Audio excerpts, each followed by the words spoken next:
E é tão belo, meus irmãos, esse momento, porque nesse momento não há diferenças de idade, nacionalidade, cor, nível social. Nós comemos do mesmo pão, nós tomamos do mesmo cálice, como irmãos na presença do Pai do nosso Senhor. Seja bem-vindo ao Eu Penso. Se inscreva e compartilhe. Ajude outras vidas a serem abençoadas também. Em alguns instantes, daqui a alguns minutos, nós iremos compartilhar dessa refeição. Juntos aqui, comeremos o pão, tomaremos do cálice, lembrando o que significa. O corpo de Jesus que foi partido naquela cruz e sangue foi derramado. Às vezes, bom, mas eu já participei tantas vezes. Já participei o mês passado, já estou há 25 anos na igreja, participo todos os anos. Sempre a mesma coisa, mas veja o que ele diz: nós fazermos ser observado até o fim do mundo. Deus tinha dito isso também, que seria um estatuto perpétuo para o povo israelita, que eles deveriam celebrar a Páscoa sempre. Mas houve um momento em que eles cansaram de tudo isso, e eles deixaram de celebrar a Páscoa do Senhor, e eles afastaram muito de Deus.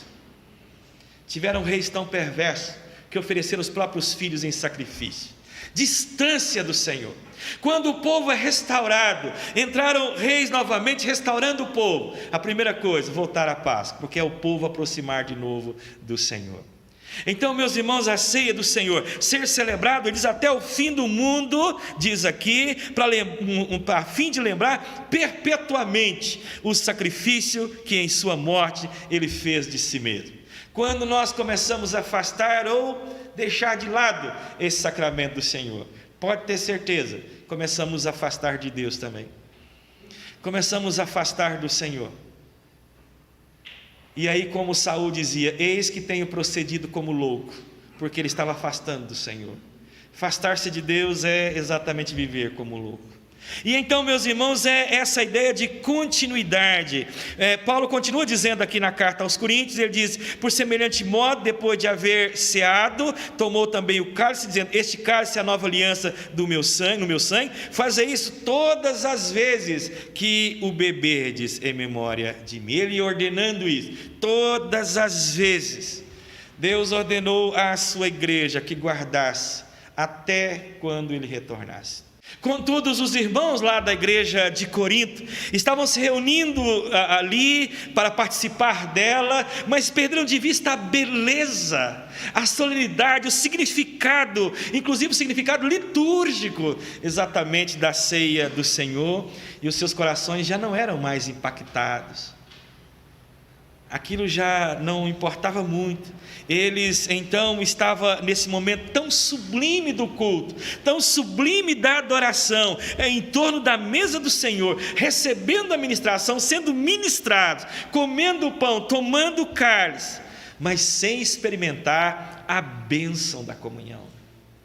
Sem experimentar a bênção da comunhão. Se perdiam a beleza exatamente da litúrgica, desse momento de ceia do Senhor.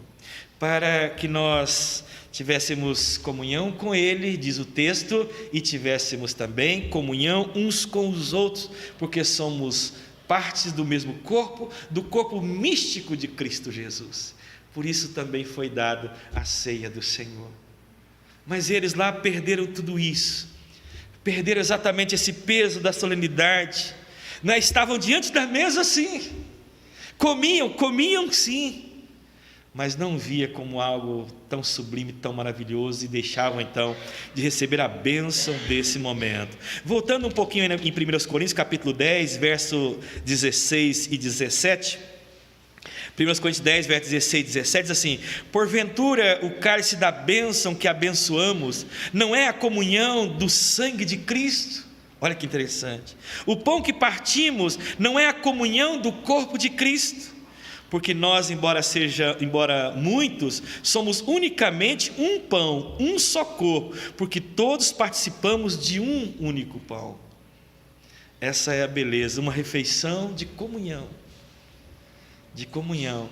E é tão belo, meus irmãos, esse momento, porque nesse momento não há diferenças de idade, nacionalidade, cor, nível social. Nós comemos do mesmo pão, nós tomamos do mesmo cálice, como irmãos na presença do Pai do nosso Senhor.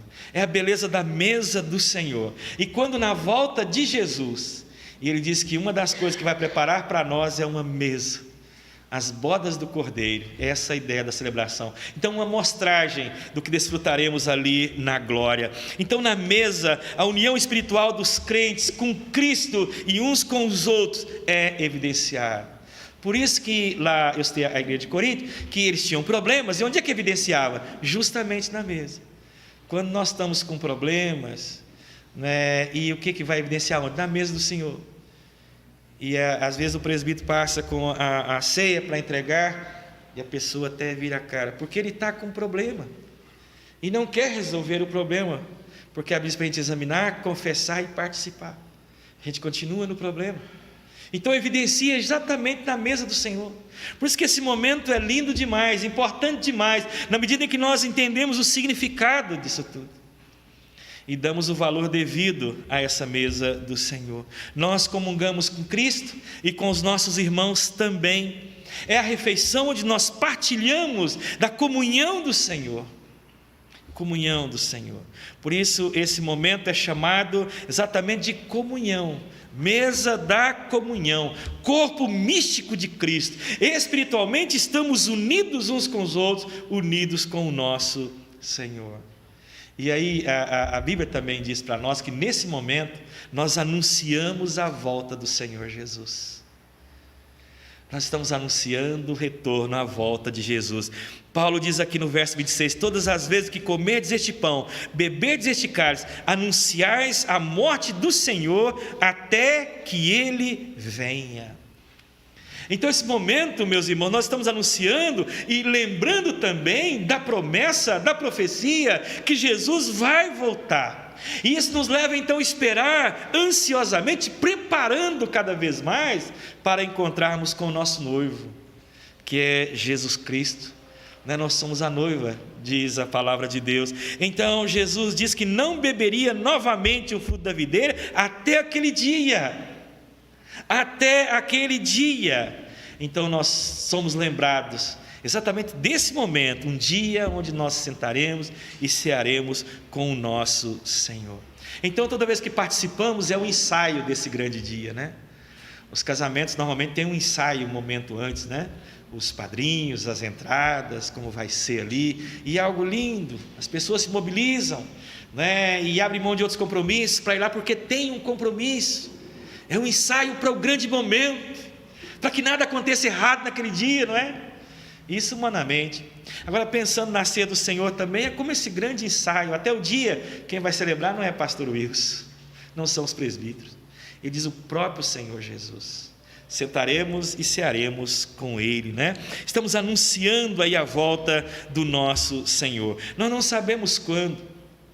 Os discípulos não tentaram adivinhar quando seria a volta de Jesus, mas eles aguardavam. E muitos deles esperavam até que fosse nos seus dias mesmo, enquanto de vida.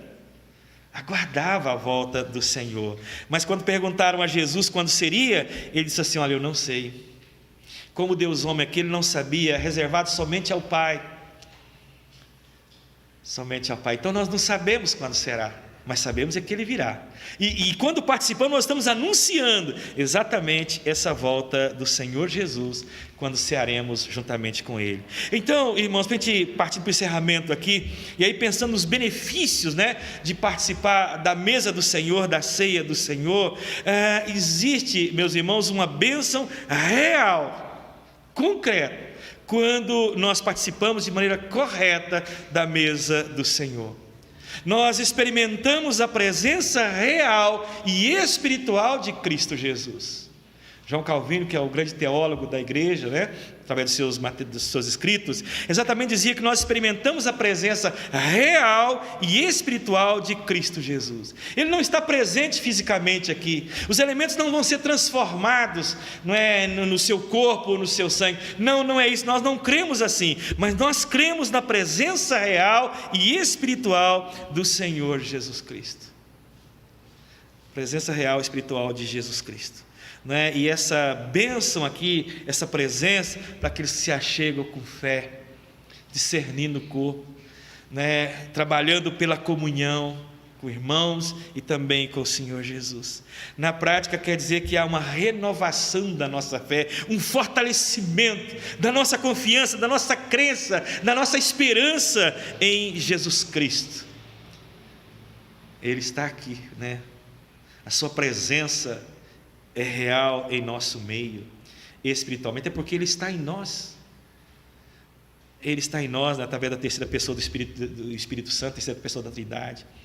Ele está em nós. Então, meus irmãos, são muitos os benefícios para aquele que participa dignamente. E os que participam da ceia sem, até nem crendo no Senhor, não sendo crentes de fato, eles estão só comendo um pedaço de pão e bebendo um cálice de uva, do suco. Somente isso, nada recebem da parte do Senhor, do Espírito Santo do Senhor, nada participam dos benefícios de Cristo Jesus. Na verdade, se com consciência e com pecado, só agravam a sua condenação. Só agravam a sua condenação. Aqui no nosso texto, no verso 29, ele diz: pois quem come e bebe sem discernir o corpo, come e bebe juízo para si. Dizendo assim, não faz bem, mas mal também não. Faz. Aquele que participa não crendo no Senhor, não é crente em Cristo Jesus, vidas sem discernir o que o Senhor apresenta para nós, ele então diz aqui, comendo juízo para si mesmo. Juízo para si mesmo. A ceia está disponível para aqueles crentes no Senhor Jesus, que exatamente que demonstram sua capacidade de examinar a si mesmo, e então discernir o corpo, o sangue de Jesus, e então serão enriquecidos e abençoados, ou seja, algo sério demais, Eu quero terminar aqui com a pergunta 168 do nosso Catecismo Maior, e veja que texto lindíssimo, né? Aqui falando sobre a ceia, que é a pergunta 168, o que é a ceia do Senhor?